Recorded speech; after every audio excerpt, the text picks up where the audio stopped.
నమస్తే, welcome to ఇహా TV.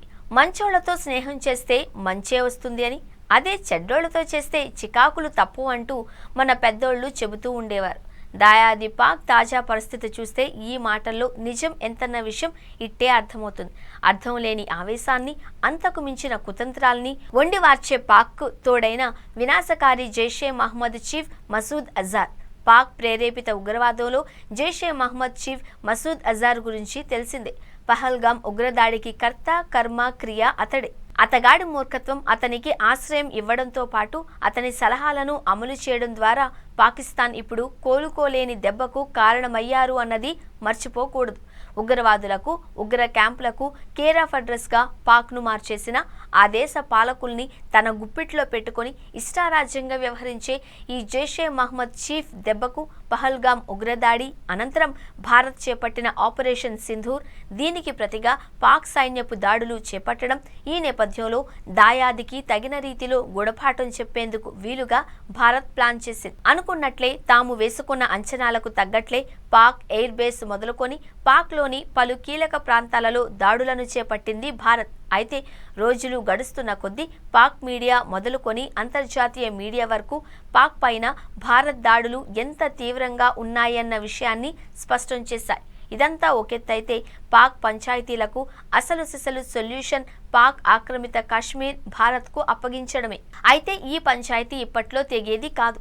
ఇంతవరకు బాగానే ఉన్న తాజా పరిణామానికి కారకులు ఎవరన్న ప్రశ్నకు ఎవరైనా చెప్పే సమాధానం జైషే మహమ్మద్. పాకిస్తాన్ ఎదుర్కొంటున్న తాజా దుస్థితి ఇతడి కారణంగా వచ్చింది అన్నది తెలిసిందే. అతన్ని వెనకేసుకుని వచ్చి అతను పన్నిన విష వ్యూహానికి అడ్డంగా బుక్కైంది ఆ దేశ ప్రజలు, ప్రభుత్వమే.